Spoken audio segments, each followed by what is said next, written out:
call me Sad Rocker. I'm lacing bombs, the G fly like Bobby in 23. Blue a champ, that's the king. Pendle breed, take off like Dacos. Give the man a chance. Stay fresh like Quaino, I'm his #1 fan. Then fly we trust, yeah, that's real. Ain't a bottom side, nah, that's still side bottom. Check these rhymes that I'm dropping. My great uncle played for the Pies, Teddy Potter.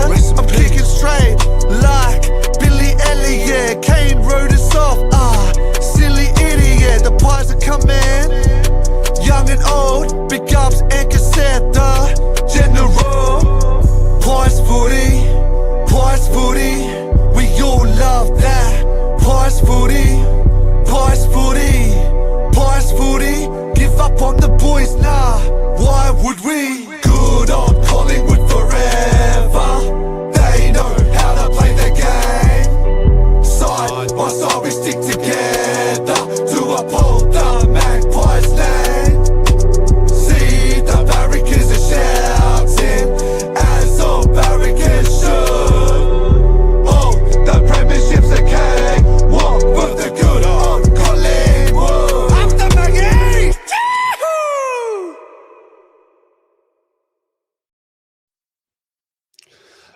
Ladies and gentlemen, welcome to the post-game show for the game between the Lions and the Pies. We're proudly sponsored by TSNL Neon, Melbourne's trusted signage specialist for commercial LED and neon signage. For more information, the link is in the description. Man. Wow. You know, this game had remnants of the game against Hawthorn in 2024. And, I mean, it was a disaster from the start, right? Remember when Pendles, not that it matters so much, but I think it was 2021, Pendles was laid out against the Eagles, maybe 2020, laid out before the Eagles game, and it was pretty much the end of it from there. Anyways, guys, fan cams, the link to the fan cams has been pinned in the chat. So I'm just going to lean right into the fan cams and see what and how we feel. Benny Zero. Not a good one, mate. Not a good one. Yeah. Was that just a repeat of the prelim third quarter expanded across 4 quarters? Felt like it. It was easily the hardest watch that we've had to bear in at least. I mean, yeah, there was Hawthorn last year. There was Hawthorn 2024. There was Brisbane late in the season. There was Essendon in 2024. There was Geelong, but this is just, this takes the cake, man. I just feel like this has drained me. I mean, Dad in the chat says 3 best players out, can't expect to win. But truthfully, they had Harris Andrews, McLuggage, Gardner, and someone else out.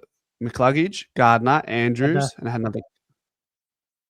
Who else was it that was missing? Another key player. But they had players out. We had players out. I felt, some of us were saying before the game, if there was a game where they were somewhat gettable to Gabba, it would be this game. But, man, just so disappointed. I don't know how to unpack this, Ben. I don't know how to unpack this and where do we even start? That's right. We'll work through it together. Look, before the game, I said have a look at that team sheet, and there's plenty of names that'll scare you. So, yeah, they had a couple of their best out, but who they had in, heaps of premierships there. Heaps of talent there. Even the guys who have never experienced that much success, like Oscar Allen, he's still a good player in his own right, and he did a bloody good job tonight. Look, we let them have way too much of the footy, way too often. They tore us up through the middle, where in recent weeks we were able to sort of cover that corridor and force teams wide. I mean, it was summed up by that kick to Zorko in the last quarter, right? Where I don't know which Brisbane player it was, but he crossed the ball, hit him on the corner of the square, and Zorko pumped it in, and Morris marked it, I think, and missed. But The play is what it was about. And Zorko was all smiles, mate. He loved it. It's what it was all about, So they know they've probably been talking about pulling off those sort of crosses and centering the ball, despite what we're trying to do, So yeah, it's that same old story. Brisbane sort of just cut us up, and when it wasn't being played that way, when they wanted to dice through, you saw the small, sharp handballs always forward to a running player. Very rarely did they stuff it up. Versus us, we were handballing it backwards, hospital lobs, and to contests, and it was never going to pay off. It was not like for like. They executed their game perfectly. To what extent did we allow it? I think a bit too much. Our tackling was like, the numbers might show that we tackled well, but they were poor. I mean, DeGoey's had several poor tackles. He let Zach Bailey through with a real easy one. I think it was in the third. And I thought, how did you shrug him? Like, it was, it sort of it baffled me how they were so off. But yeah, it'd be interesting to see the analysis that some of the experts go through and where we lost it. But the other one was, and you can't really blame defence for this because the entries were brilliant. 20-5 marks inside their attacking 50. That's ridiculous. And I've been saying all week, I'm sick. All year, actually, I'm sick of seeing those marks inside 50, and then even sometimes the follow-up marks. So, yeah, all bad things. There were a few things that like seemed ominous this year, but when you win, you try and focus on the positives. And we were conscious that we were definitely conceding too many uncontested possessions against Brisbane. When you concede that many uncontested possessions, they're going to slice you open. And I don't know how you would adjust to that. Like, do you press up higher? Do you play man to man because our zone wasn't working? So that's a question mark. The midfield was obliterated. I think we were minus 40 in the contest. Like, I don't even want to look at the stats. I don't like everywhere, like marks, conceding marks inside 50. Yeah. Off the chart. 100 more kicks or something like that they had, and that's what that all adds up to those uncontested marks as well. They just controlled the footy. They denied us the footy. They won the footy when it was loose. Even their tap-ons, their chaos ball was so much better. Ours, there was an example when it was in our defence. I think it was Rowan Steele. I don't want to put blame on him because I could have the player wrong, but he tapped it over his head blindly, and so Charlie Cameron ran onto it and then chipped it in, and they basically had a contested mark at the tip of the goal square. It was earlier on, but just even their chaos ball was better than ours. Ours was rubbish. So I don't know. Is this a mulligan? Is it? Obviously you got to analyze it and improve off it. But were we just that bad and that and sort of that unprepared to play without Nick that do we scrap it and go, cool, this is terrible, we have to look ahead? Yeah, I don't know if we can let the lads off with a mulligan. I think there was just a lot of signs over the cup, like since the start of the season. So that's a concern. What was sad to see was Jeremy Howe. Like, we can talk about every other player and how disappointing they were, but looking past the disappointment in the lack of performance from players, I think what was glaring tonight, and I hope we can be proven wrong, but he seems like he's lost that extra step. He's lost that verticality. Yes, he was under immense pressure and duress, playing undersized. I respect that totally, but yeah, what Father Time really scares me with Jeremy Howe. Seeing him in a game like this. Yeah, absolutely. Yeah, definitely looked late to the contest.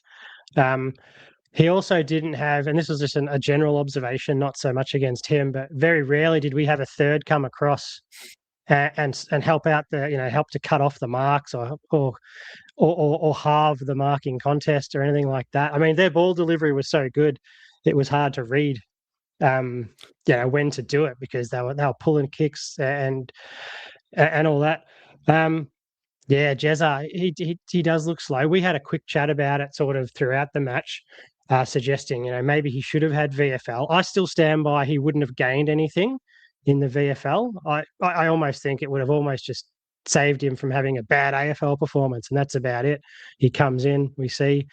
Yeah, look, he did have a very interrupted pre-season as well. So there's that.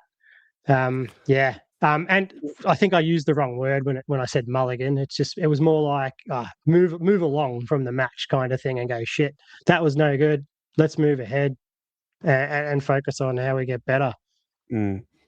Yeah, look, at the end of the day, like if anyone has an excuse tonight, it's Jeremy Howe. He's done what he's done for the club, and he's still technically working back through a interrupted preseason. So, like, if anyone deserves a mulligan, it's Jeremy Howe. But look, let's talk about opportunities, and because there's going to be so much discussion around the bad. And I'm not saying this is the good, but let's open the conversation let's start with Ed Allen. So he comes in, gets his opportunity. I don't know how much midfield time he played, but what did you make of his opportunity tonight? Yeah, look, if that was an interview, I'm not hiring him. Pretty much as simple as that, isn't it? So can we put that to bed? Are we calling it early? Are we saying Ed Allen's finished, or what are we saying? No, I wouldn't put a line through him. It's round 4, but he's starting to look more and more. Every senior game he plays, he's starting to look more like a great VFL player. I'm not saying his name a great deal in the chat. Actually, T-Mac just mentioned him, but I thought DeGoey was like, when you need your stars to step up, he was so fumbly. Probably if we watch back the tape, and I'm sure the experts will do that. I'm not going to put myself through that this week, but I'm sure they're going to highlight our lack of two-way running. I think DeGoey is going to be a big picture in that, and just like his inability to gather cleanly when we needed the cleanliness. Ashcroft's, when the ball's on the ground, mate, like they mop it up like the vacuum cleaner person from the Teletubbies. They're like that. Yeah, you're right. Our loose ball, all our loose ball gathering tonight was pretty poor. DeGoey, like, do we start? He definitely looks slow with a bit of pace at the moment. Do we start to think about playing him forward a bit more permanently? Because when he marks it, he's a pretty good shot. He knows how to play a forward role, but then I'm worried, can he burst away from defenders, to sort of get some space and snap a goal kind of thing? I don't know. He's definitely dropped off since the first game, which wasn't all that impressive, other than the 3 goals, which fell his way, which was nice. Quite disappointing. So opportunities. And I think there'll be a lot of calls to drop forwards and all that, as there has been. Look, I think McStay's bought himself a week, no doubt. Shooter was everywhere. Again, little opportunity that he had. He had one great kick running up the wing, and he just nailed players perfectly. So I'd like maybe we need to see him push up a bit higher occasionally and at least try something. I mean, I guess we did tonight and it didn't pull off. It's just hard to see who you bring in. Everything's experimental, isn't it? Really? Yeah, and a lot of narrative in the chat I'm hearing is we due for a rebuild. This is what happens when we don't bring in young players. But like, play the other side. Well, we came up against a side that have how many academy players, how many father sons. Yes, we've got our father sons. I'll accept. I can cop that. But we're coming up against a side that have been pretty well complemented by some fortuitous times in the recent drafts with gun academy players and whatnot. So like, there's that. But absolutely, like you say, guys play the kids, this, that, and the other. Like Ed Allen played, Will Hayes played. Who actually, I don't know how many touches he got, but when he got the ball, he did just okay. And when the ball's not going your way, it's hard to have an impact. I thought Will Hayes did okay in his role, but yes, I mean Sullivan's not young. Oscar Steen played, so we're playing the best available kids. Yeah, you could say Charlie West should come in, Harvey Harris and Reef. They're all not too far around the corner, but they're close. After that, what else do we really have? Yeah, true. That's the thing. Everything past that is an experiment as well. So you can only go by VFL form now that they're playing, which is good, and hope that they can carry it over. Hayes, yeah, I think he had about 6 disposals, and according to the app, he was at 100%. But I've recently learned that the disposal efficiency, at least in the AFL app and how they count it, that is anything that goes to a contest is considered an effective disposal. It has to be either to space or a turnover, which space and then turnover for it to actually count negatively. I heard Pommy talking about it this week. So yeah, I don't even know how much you read into that on the old app these days. So from what I saw, he didn't turn it over and played well with his field kicking, his handball connection. He tried hard too. Ned Long? Oh, yeah, look, didn't look thereabouts tonight either. A couple of good handballs, and that's about all you could really say for him. I haven't seen his tackle numbers, but that's probably a bad sign because I didn't see him all that much. Yeah. I don't know. And he's not been on my good side for the longest time. I've sort of resisted putting players. I don't think he's the answer. I think, but again, I don't know who comes in lieu of Ned Long, but he was disappointed. Lipinski was Lipinski's Gonski, mate. Yeah, it was no good. I don't know. There's a lot of if we were seriously, Ben, if we were to drop players based on this game, there'd be 10 players that would be on the chopping board. So what do? How do you make sure we don't overreact and don't throw the baby out with the bathwater at selection? What do you do? Yeah, absolutely. So look, if we were having a chat about what 3 people would you drop today, and Lipinski's probably number 1. Maybe you go in the 2s just to get his head right. And he didn't even give us good disposal inside 50. He had a cross to Hayes, which was a hospital ball, which made him look stupid, and they scored off it in the first quarter. I think it might have been the second. He needs to find some sharpness too. So maybe he drops back and starts to have to prove himself, because and this is not punching bag Lipinski. This is, I need you to go back and try to become that sharp sniper inside 50 who can hit someone, but maybe under less pressure, so you can relax into it a bit. He'd be number 1. Look, just you want Allen to have another crack to show us, but how many chances? The in and out thing doesn't help him at all.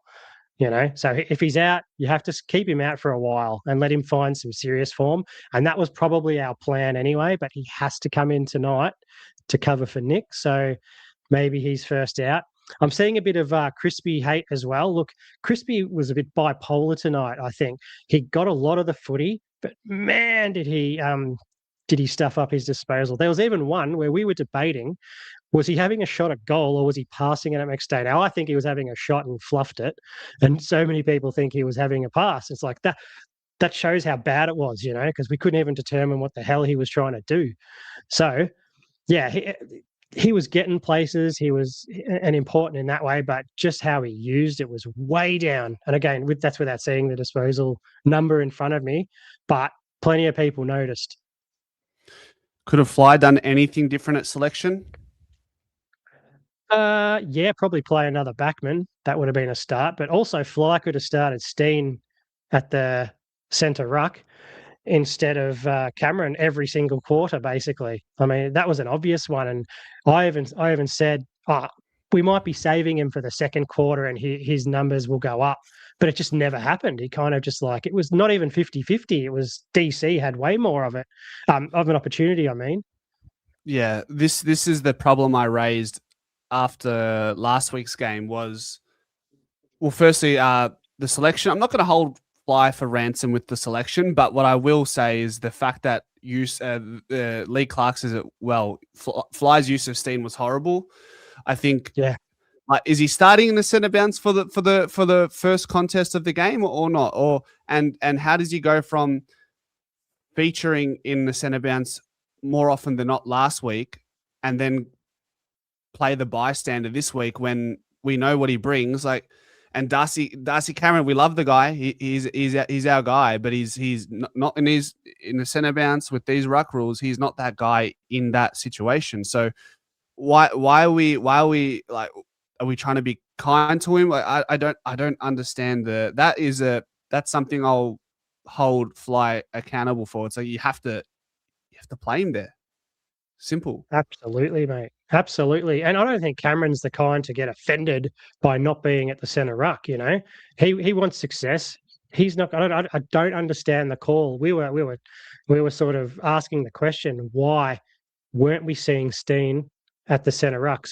And the only answer that was coming up that made any sense, and I obviously disagree with it, but the answer that was thrown out was that fly barracks for Brisbane. And I know Maddie was being a bit, what do you call it? What's the word when you're being cheeky? Facetious. It's facetious. That's the one. Thank you very much. I knew you'd have my back. Yeah, but I honestly can't think of a genuinely good reason why, even after the first or second quarter, go, hang on a minute, this is not working. You know, it's game day coaching, you know, having to make those calls, and he just didn't do it. So that's disappointing from Fly. He was coaching his heart out from the sidelines, but there's too much. It's the the campfire turned into an inferno, and by the time it got to that point, we never ever felt like we were in any control of the game, barring maybe 5 minutes in the third quarter or maybe the second quarter for lucky. So I don't want to say it's a dark day, but because this is just footy at the end of the day. But man, what a way to throw a spanner in the works leading into the long weekend. And we have a 9-day break now, and then we don't have it. It's not an easier assignment. Fremantle in Adelaide. No, that's lucky. It's our home ground, second home ground. It's going to be a tough week having to sort of put up with the headlines. I mean, Maddie said the no Dacos, no Collingwood headline will be prominent this week. I agree, even though it's not true. But you know, we've got to start showing some evidence, especially now. We haven't really been without him since the end of 2023. So yeah, we're going to have to put up with it. That's it. You know, hopefully we can turn it around, Freo, because they are. I mean, their forward line's probably better, you know, in terms of tools and how they'll take marks against us. You know, we struggled with them last year. It was some really close games against them. Even, you know, the stats didn't always show the dominance that we had, especially in the first game. They looked like they outdid us, and we won. The second game, it flipped, and they beat us by a point. So, yeah, it's not going to be an easy week. But I do have belief in this team, and there's still some mature heads there that we can turn it around. It's not the end of the world. It's a bad night. We've had bad nights last year, the year before that. Yeah, there's things we can fix. We've mentioned a few of them tonight. Get the ruck's happening properly in a way that's advantageous to both the team and to DC's bloody confidence, for one. And I mean, that's you start the game that way, and you see how different it might look as well. Do the Elliot form woes conversation continue to grow legs? I know there's a few comments there, but I'd like to get your thoughts on that. Yep. I expected more of him this week, especially. Look, McStay did better. So, you know, there's only so many goals we were going to kick tonight the way we were dropping it in there. But, yeah, and Elliot's only goal came from a free kick, which was, I mean, he had the arms around him, somewhat dubious, but it was there. So in terms of him getting to the footy and sort of earning his own kicks and shots on goal, it wasn't there again. You know, he was up the ground a bit. Yeah, look, I'm still not worried. I still think he'll find his patch, and when he does, we'll be like, there he is. But yeah, right now we're thinking, geez, we just gave him 2 years, and we all wanted it. Every single one of us wanted him to stay on.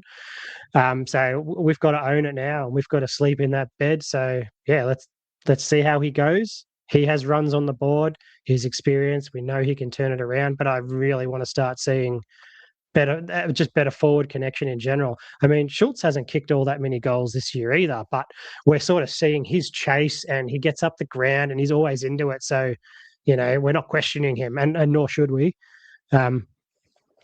Yeah, Jamie, still not worried, but I really, his input will start to help a hell of a lot.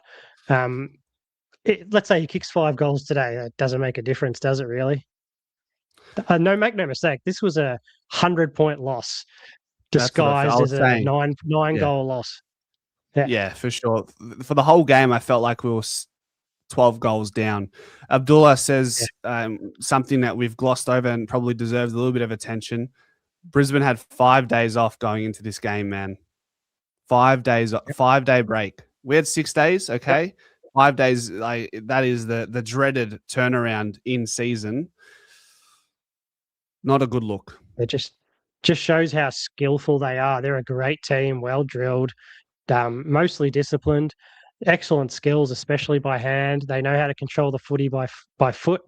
So that just shows how good they were. And I think the gap between those top teams and even where we're sort of sitting in the middle right about now, and we don't really know which direction we're heading yet. Need a bit, but tonight wasn't good. Good signs. They are two-time premiers. You know, they can tear you apart in 8 minutes. And they didn't even do that to us tonight. They just sort of got 2s and 3s in terms of goals in a row and just never let us get close, you know? And they were just playing with us, bro. They were just playing with their meat. Yeah. They were beating themselves off. Just getting just to the point, just before climax. They said, you know, let's wind it back for a little bit. Let's give them a little chance. Give them some hope. Because you know, I had hope up until the start of that fourth quarter. I was like, oh, you know, it's 30 points. Like, you know, it keeps me engaged. And then they really lulled me into this false sense of security in that last quarter. They did all this all game just so they could have us suffer in that fourth quarter. That was the most difficult quarter to endure that I've had to watch in a long time. Yep. There's this really good Roman saying from the show Spartacus that I would say that described us today. And I'll try and do the G-rated version. They were tickling our nuts just to finger our behinds. Does that make sense? That's us. So it's like, oh, here we go. Ah, no, that wasn't it. It's that kind of thing, you know. We fought. Our goals were mostly hard fought and sometimes scrappy, you know. Yeah. So they got us. Yeah. They deserve it. Brisbane had Dane Zorko, and then we had Dan Houston, who had 30, but probably 15 of his touches led to questionable turnovers. I don't know the numbers, but he I'll looked give you the numbers with the ball. Because I looked him up. I did have a look. So I was like, I was kind of in two minds. I thought he was okay-ish, right? He had 7 intercepts, but 8 turnovers. So he basically negated himself. That's out of like 30-something disposals, mostly kicks, but you got to understand, they had 17 behinds. He took a lot of kick-ins, so a lot of short passes. And of his long passes, some of them were great and some of them were just straight to Brisbane. You could see him, you know, I'm winding up to go wide, and then he would hook it in. And some paid off in the middle and some didn't. And guess what? They turned it around and scored straight away. So I don't think it's going to be a high coaches' votes game for him, because I think Fly especially will understand, even though he was probably our highest rated player, it's ultimately he didn't achieve much tonight. Let's put it that way. It was like, you know, saying a whole lot without saying anything. All right, Benny. I appreciate you jumping on, my friend, and giving us some sense of calm. And look, I'll leave it at this with between you and I. Surely this is going to be our worst loss of the season. Surely. I hope so. And look, I'll leave the really good rants to the other guys, because there's better ranters than me. I like to be a bit more level. Let's say that, because look, I don't really get angry at the footy anymore. But we'll get some good stuff tonight, I promise you, from some of the other lads. It'll be grouse, and it'll fire us up and get us ready for next week too, hopefully. Yeah, but no, happy to jump on as always. Thanks, mate. And yeah, too bad we couldn't get the chockies. You know what? Easter without chockies is not fun, and I should know because I'm not going to have any chockies. So anyway, lads, have a good night. Try to have the best out of a long weekend. See you, mate. Ciao. Just on Dan Houston. Yeah, the difference was Dan Houston didn't have the movement forward of where he had the ball. So I see that. That's fair enough. Mick, Mick Sucker, chronological, mate. What's going on, man? Talk to me. What can I say, man? Look, I've been around for a long time, man. And I've seen shit performances, yeah? And all I can say is it's just one shit game against the reigning premier, away from home, and thankfully it's at the start of the season.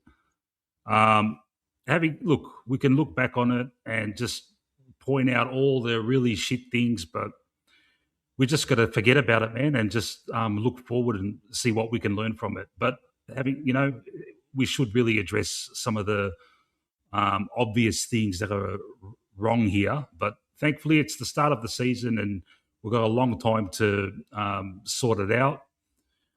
So I'm not going to be as depressing as other people, but I'm still going to vent. But we got to acknowledge that we've just played a really good football team. But one thing I'll say is, like tackling and harassing and all that sort of stuff, even if you're not as talented or as experienced as the other team, there's just no excuse not to do those 1% things. And I think tonight we just didn't do it. And it's probably a good loss to have this early, just to give them a bit of a shake-up. And I'm pretty certain they'll respond in 8 days' time.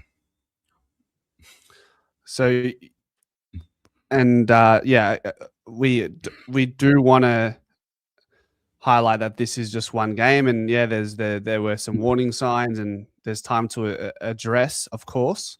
You said there's some things that we need that are glaring, that need to be decided upon. What's the number one thing or person you want to address going into the game against Fremantle? Because we can't make 22 changes. So what would you do? Look, we've got some very samey type players, like real slow plodding types. So we do need an injection, some sort of youthful injection of speed. It might not work straight away. In the midfield area, I'm talking about, around the CBAs, around one of the wings. We just need some spark there.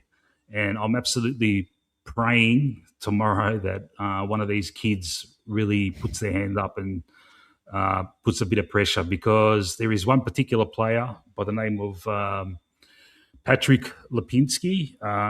Mate, I'm not going to blame the whole game on him, yeah? But he's one of those samey players that I've mentioned that is slow as treacle, yeah? Real half-hearted tackling efforts. It's just frustrating. And just watching the team for so long over the years, this guy wouldn't fucking last in the 1990 era team or even the 2010 era team. He'd be languishing in the resis, and he's been in there for a long time. And I don't want to hear it about these inside 50 laser passes, because I haven't seen one in fucking weeks, man. And yeah, I'm not going to go nuts on it. Like, people are saying, when you go on there, is he gone? Everyone's saying, when you go on, is he gone? Look, he's not gone, because Fly won't drop him. But everyone was telling me, like on the other forums, when you talk to Anthony, tell him to say Lippers out. So I'm not going to put you through that, but that's all right. I'll tell you one thing for free. Predictor 23 is not going to be fun, because I do not fathom that position at the club, or there's a number of coaches that will make that decision. The Warble, thank you for the 200 baht, my friend. Fly, a great assistant to Fags tonight. There could be Fagan Fly succession plan on the cards. P.S. Thanks for sending guys over the street, mate. No dramas. I hope you guys enjoyed it. So you guys did a watch along, so that would have been interesting, and I'm hoping there was some sense of comfortability in sharing the pain together. You can't beat it, mate. We were reconvening at quarter time, half time, and 3/4 time. But instead of just going back and wallowing in my own misery in my garage, I had guys to vent with. So it was really good what Matt did. He just left the stream going through the whole game, and we just at each break we just went in and started talking, and then when the game started again, we went back and watched the game. It was fantastic. De Goey's tackling was woeful tonight, says Wade. Mick? I got to agree. The De Goey we love and respect, the one that used to just fucking smash through, players and stuff like that. Maybe it's age. I don't know what it is. We asked a lot of him tonight with Nick out, and he started off the first half he was predominantly in the midfield. He wasn't expecting that. I probably took a lot out of him. I don't want to make excuses for the guy, but he'd be watching that replay, and I don't think he'd be seeing too many good things. Mm. Yeah, De Goey's an interesting one.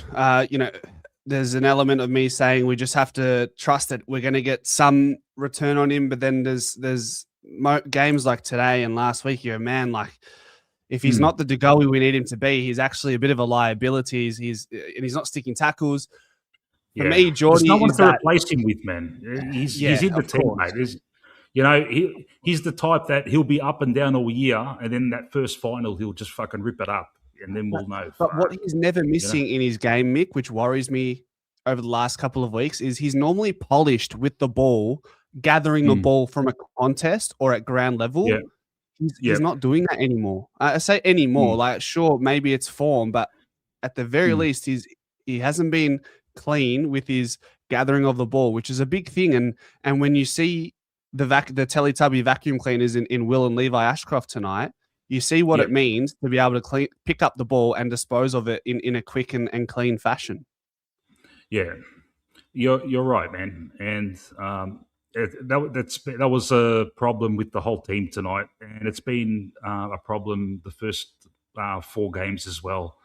The ball hits the ground, we gather it. You see the opposition teams; they seem to be so clean and to find someone, but we're doing these loopy handballs, and you got to, except for Nick, and you got to look who we got in there, You got Ned Long, you got Bo McCreary, Ed Allen today. They're not. They're a class below. They're a class below. Then if you got Nick there or Pendle, even Pendle's at 38, he's usually very clean in those real tough, congested moments. And Mick, a little bit later, I'd say in like 20, 25 minutes, maybe 30, we're gonna continue the marathon on your channel. Is that right? Most definitely. Everyone's welcome aboard. Let's not make it a depression session. We'll talk about the game. Yes, we'll try and look. There's probably no. What positives can you take out of it? I can't think of any. But we'll try. We'll try. We'll go through it. We'll dissect it, and we'll have a laugh too. Yeah, it's not the end of the world, guys.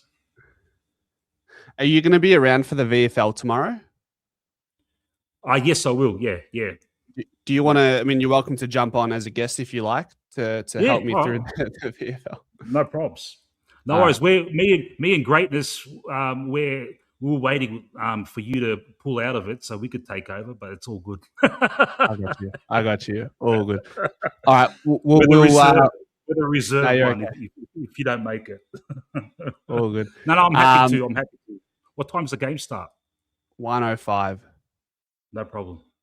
Yeah. Yep. All right. Well, I'll be sure to get everyone over to your show once we finish up here. So, guys, stick around. This is just the entree to the rest of the night. Magpie Army Chronicles, that's the YouTube channel, and they'll be there till 3 a.m. minimum, guaranteed. So white noise, therapy, whatever you want to call it, meditation. Come and vent, get all your shit out. All right. Yassel, mate. Thank you. Thanks, man. Good one. Thanks, Mick. Next up, Joel. Joel, how are Hey, you, mate, how mate? you doing? Good, good, Oh, good. Well, as good as we could be after that game, right? Um, that's it.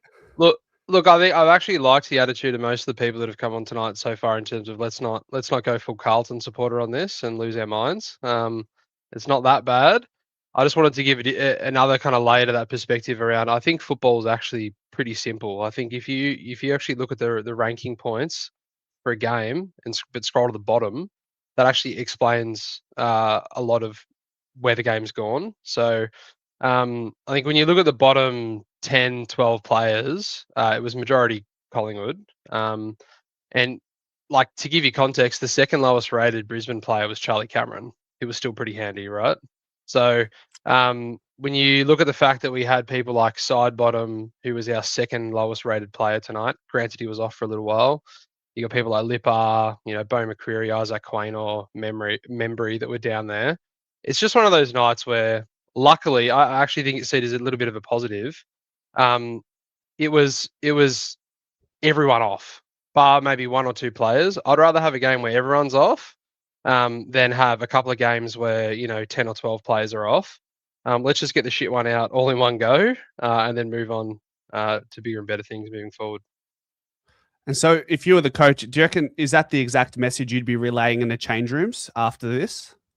Yeah, I think there's no other way to look at this other than it's a mulligan, right? Like, you can't ignore the bad signs. Like, there's things we have to improve, obviously, and I'm sure the coaches have isolated things that we did that were just not on. But at some point, there are just mulligans, and people saying things like, "Oh, it shouldn't have been Ed Allen that came in. Lipper should have been dropped." Like, one or two players different tonight doesn't change the game. We should have lost by 80 to 100 points in reality if Brisbane kicked straight. These games just happen. They happen every year. Like, we had games like this in 23 when we won the flag. We dropped games we shouldn't have dropped. Like, wasn't this bad. But yeah, everyone's just got to keep their heads screwed on. I think, we just got to have trust in the club and the coaching staff that they'll take what they need to out of this. Yeah, definitely the half glass full interpretation or reflection upon this is, as you've pointed out, 24, we had some bloody horrible games towards the back end of the year, and we had we made the finals, we would have put a serious dent in Brisbane's hopes. 2025, we had some horrible games as well at the end. Ended up making a prelim. So while this hurts and this sucks tonight, we have to remain optimistic. And I don't think it's irrational yet. I think we have to remain optimistic that, look, I don't know where we land, Joel, by the end of the season, but I know it's not this bad. It's not going to be this bad every other week, is it? No, we're not a bottom six team. I think if we're putting our realistic hat on, we're in that weird mix between probably 4th position and 10th position. Like, I actually think that is a bit of a cluster. I think the top 2 or 3 are really clear, being like Geelong, Brisbane, Gold Coast. Maybe Geelong's arguable at the moment because they haven't started that great. You could swap them out with Freo. But in reality, we're in the mix, and we don't know until the ladder means nothing until 7 or 8 rounds in, right? Teams are going to have complete brain fade games like we have tonight, and some teams are going to go on runs that we didn't expect to go on runs. So you just don't know. Yeah. I will burden you with one thing tonight, Joel, just to paint you as the bad guy. Sure. Give us your thoughts on Isaac Quaynor's performance tonight. Oh, that was probably the worst game I've seen Isaac Quaynor play. At least in memory. I mean, looking at the stats, it doesn't look that bad, but it just felt like he had a lot of opportunity to do a lot more. There were a couple of contests where he kind of completely missed the ball or it slipped through the hands. Look, again, I think he was one of the ones that probably had the dirtier of the nights. But I also back him in. Like, his character, he's an extraordinary character. I've had the lucky chance to have a fair few conversations with him, and he's a great guy, and he thinks about the game in the right way. I have no doubt in my mind that it won't shake him, and he'll hit next week. Yeah, no problem. Yeah, I'd say those types of players in that defensive department have saved us a million times over. Braden Maynard, throw Jeremy Howe in there, I guess. Perryman, these types of defensive players have saved us in times of famine when it comes to key position availability. So, yeah, he was probably close to one of his worst games in his career, you'd say. But again, in a night where no one was good, literally no one was good. Maybe besides Mick Stay. I actually, like, Mick Stay besides that one brain fade he had, I thought it was it's his best game in his last 12 months. So that's really, and Will Hayes doing nothing wrong, although limited impact. Those are probably the two players that come out of this game and say, hey, you know what? I did my best. I put my best foot forward tonight. Yeah, and like looking at the back line, like there were 20 marks inside 50. If we're trying to put it on one player, like you're actually dreaming. Like have a look at, watch a replay if you think it was all Quaynor's fault, and have a look at the whole of the back line. They all tried their guts out, but when the ball's coming in that cleanly, that often, like the amount of chest marks they took in our back line tonight was disgraceful. And that's up the ground pressure that causes that. So we had St Kilda, Adelaide, GWS, and Brisbane to start the season. 2-2 sounds about right, doesn't it? Yeah. I probably would have swapped Adelaide and GWS, but obviously given GWS's injuries, it made sense that we picked that one up. We probably should have beaten Adelaide. But yeah, like I'm not upset with the start of the year. Like we just got to make sure we don't have any brain fades against, like, you know, Carlton in 2 weeks, and make sure we pick up Anzac Day, because that's always a close game. That's a danger game for us now. We got to be really careful. Like those games are never blowouts. Like I can't remember the last time there was a blowout on Anzac Day. So that's the one I'm probably more worried about. And I'm always worried about Carlton. You just never know. No easy games in the next 6 weeks, that's for sure. Yep. Easy. Joel, I appreciate you jumping on, man, and sharing your thoughts. Very reasonable and pragmatic about it all. So I appreciate the thoughts towards it all. Cheers, mate. Enjoy the rest of your night. All right. Take care. See ya. Guys, I will say before we move on to our next guest, and guys, the backstage is totally full. So we won't get through everyone tonight. So I do apologize. However, if you are wanting to jump on Mick's stream, you'll have your say there. Next up, we have Nate Talks Pies, another Collingwood content YouTube creator. So very keen to get his thoughts on the show for the first time. But yeah, I just want to say I'm very do I say surprised? I'm pleased that we're all coming on and having like reasonable discourse and not like dooming and glooming, which is, you do see that with other clubs. And granted, if we point out to the obvious, Carlton have been a basket case. So, I mean, their patience with the club is running thin. So I think they're an exception. But even in saying that, other clubs don't have this this type of conversation. So I do appreciate that, guys. Next up, Nate Talks Pies. Here he is. How are you, mate? Hey, first time joining. About time. Welcome. Yeah, How are we I'm glass feeling? half full, to be honest. I was actually expecting this sort of loss, hoping for the best, prepare for the worst. And then Nick Dacos goes out, and it's just, yeah, what can you say? But, yeah, glass half full, hard to find positives, but it is what it is. You know what a positive might be? The VFL tomorrow. Is there anyone in particular you have your eyes on in the VFL that you're hoping can show more than enough? That way they can give the selection panel a reason to omit certain players? Well, they selected Sullivan and Hayes off performances I didn't think justified selection, but is Reef playing yet again? Yeah, he should be available tomorrow, yeah. Because I'm backing Reef to have a breakout year in the AFL, so it's a step-by-step, day-by-day, week-by-week progress with him. I think he will be the Darcy Moore, not replacement, but by the end of April, you realise Reef will be that defender we need. So I'll watch out for Reef. Hopefully he's playing, 3 quarters or something like that.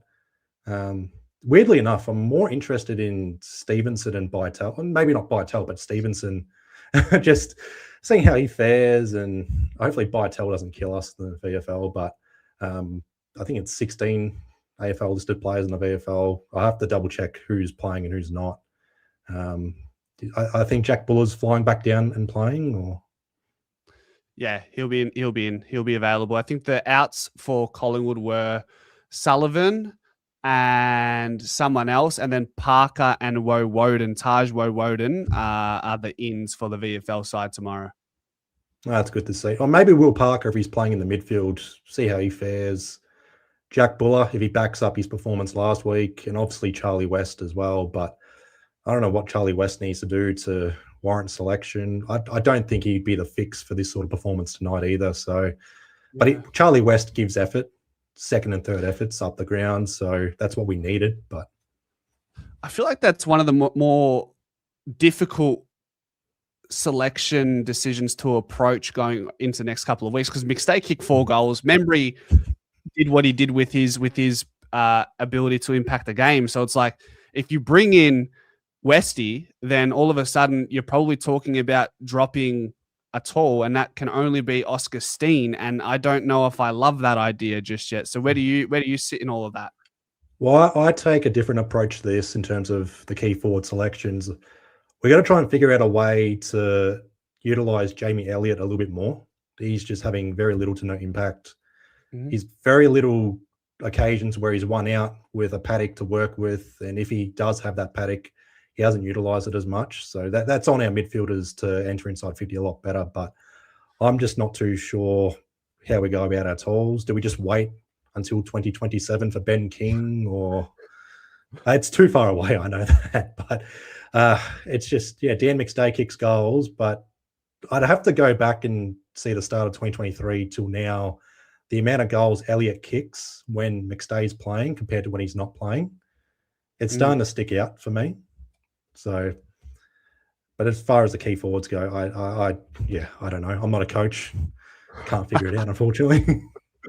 It's going to be such an interesting 9 days ahead of us. I don't know where we go.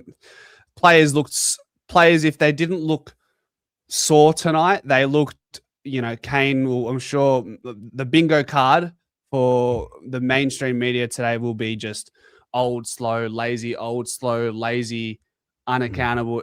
Like, they're all going to be ticked off 10 times over. And I do ask the question, how many players played very sore today and were lucky to get to the starting line? And beyond omissions, are we going to be restricted to, well, no, like Still Sidebottom, Jordan DeGoey, Jamie Elliott, these guys are sore, so we need to rest them. And the management word comes out, and then we have to put in players to cover them rather than dropping other players who may need some rest, some time in the VFL. I think it's too early to make selection statements as well, and it's far too early to make management calls as well. So, again, I'm not a coach. I can't figure it out. Come on, mate. We need the answers from you tonight. Oh, man, I'm still trying to figure out how the hell it got to this point tonight. What were you doing in the fourth quarter, Nate? What were you doing in the fourth quarter? What honestly, was the just chatting with mates. Usually around this time, I'm like, right, staying off social media, but I actually had a bit of fun talking to mates online. Yeah. It's very hard to find positives, but seeing mates from other clubs just tune in, I guess, give me sympathy. But I think deep down they're sort of happy for this sort of loss. But thankfully, it's only 54 points. It could have been a whole lot worse. Once I sleep on this, I might get back to you for an answer of what we do for selections and whatever. I know it's Freo and Gather round, so I'm more worried about our key defenders because Josh Tracy's got fucking, sorry for swearing, but his hands are like glue. Patrick Voss kicked 6 goals last time. Amos is due for a big game, i.e. Oscar Allen tonight. So at least I don't have small forwards that can crumb and kick goals. Murphy Reed's a gem, though, and haven't even talked about the midfielders as well. But that's a week away. But mate, that's a whole nother can of worms. Fremantle's forward line. Thanks for rearing that head. That's going to be fun as well. But hey, no better way to bounce back against the side who probably have a similar amount of talent as the Brisbane Lions. So it's not going to get any easier, is it? 100%. It's going to be a struggle. We'll figure it out next week, though. Again, I'm not a coach. That's the preface. Hey, Nate, so you've been on YouTube for a little over a year now. I've just shared your link in the chat. So, guys, get around Nate, another passionate Collingwood supporter with a different view, and we love to see that. Just quick, tell us about and I'm curious on my end, what was the motivation behind getting onto the scene, and how are you finding it all? I'm not trying to kiss ass, but someone like you, I remember your video alongside Blue Abroad 2024 before the round 19 clash. Yep. And there was a comment made by Terry about the lack of Collingwood content creators. So that's sort of the inspiration for it. Even though I technically started the channel beforehand, I wasn't really public or official until last year. So yeah, Swoop Luke, yourself, Andreas starting up as well. And now I'm seeing Mick start up his live streams, AJ Warble starting up, reacting to everyone into the woods. Pies Nation's been around as well. So everyone's starting to get involved, which is good to see. And we're not total dickheads like Carlton supporters. I'll say that right now. But I'm not a coach. Not a coach. I'm a dumbass, but I'm not a coach and I'm not a dickhead. Yeah. Nah, good stuff, mate. Hey, mate, you are welcome to jump on the channel on any live stream as much as you like. You're very, very well thought through with your delivery, and appreciate your thoughts, and hope to see you again for the post game at the very least after Fremantle, hopefully after a better performance than tonight. I'll drop on, and congratulations on 5K subs as well. Thanks, man. Appreciate it. Take care, mate. Sleep well, okay? Will do. Take care. Good man. All right. Last but guys, again, for those who've been waiting, the backstage has been full since it started. I can only fit in one more. And Chris was one of those who jumped in quite early. So Chrissy, talk to me, mate. I am so pissed off. You said you weren't going to get a person. You said you weren't going to get a person to unleash. I'm going to unleash tonight. Go on. I know you love Lipinski. He's got to go. He's got to go. Yep. What else? I think Long's got to go. Allen's got to go. I am not a fan of him. Sullivan's got to go. Cochrane has to come in. I'm so pissed off they did not start Steen in the ruck. How many times did we see DC get killed tonight and you didn't want to start Steen in the ruck? Yeah. I think you're around a mark, Chris. I don't think you're too far off it. I think Lipinski's in trouble. I think Ned Long could be in some trouble. I think Oscar Steen not starting in the middle is a mistake on the coach's side. So while you say you're going to let it rip, I think you're being quite you're being a little bit, you're holding back, Chris. I think you got a little bit more in you. Got anything else in you? Oh yeah, the worst thing I saw tonight, Mick Stay. Can I swear on this channel? Of course you can. How the fuck could you miss a goal in the goal square? Kick the goal. Why are you trying to pass it off? You know, that is one of the worst things I've ever seen in my life. I was so pissed off as hell. He's got to go too. How was our stoppage and clearance work tonight, Chris? Oh, that was really crap. Like DC, I like DC, but you've got to change him. How many times did we see Draper jump over him? It wasn't a good look. I think you've got to start playing the kids. And you said what kids? Anderson's got to come in. Maybe Prindable, maybe Swadling, Westy. Yes, if Anderson plays well tomorrow, he can ask the question. I don't think Prindable's anywhere near it just yet. I think Swadling's playing well, but how does he adapt to the AFL level is a big step up, and he's an outside player. I mean, a lot of our issues are situated in the origin of where the game first starts, and that's in the middle, mate. I don't think Swadling's going to be winning you 5 centre clearances a game, is he? And the one thing that pissed me off, why would you have Sullivan on Logan Morris and who's the other tall guy for them in their forward line? Sullivan on Logan Morris. Yeah, didn't he? I think that was Matt was saying in the stream that Sullivan was he was in the back line and that they were marking over him. I would say sometimes in the moment of the fluidity of the game, when Sullivan's flooding the back line along with the other high half forwards, you get caught up in a contest, but he definitely wouldn't have started on Logan Morris at the start of each centre bounce. And then what? We're not moving it quick. How many times did I see we were going too slow tonight? What happened to us moving it quick? We're not going down the middle. We're going out wide.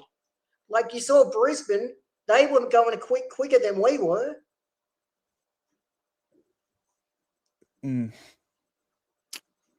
Yep. Chris, are we hopping over to Mick's stream or what? Oh yeah, for sure. I'm going to lose it on mixed stream. All right, I'll get you guys over in a sec. I appreciate you, Chris. All right, see you, Anthony.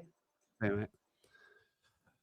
All right, guys, the marathon continues. The link is in the chat now. That is Mick's stream for the continued fan cams. Mick Sucker Chronological Magpie Army Chronicles. Late into the night. I'll leave you guys with it. Tough night, and hopefully we all get a good sleep and can look towards some sort of optimism in the VFL tomorrow. I appreciate you all, and as always, ladies and gentlemen,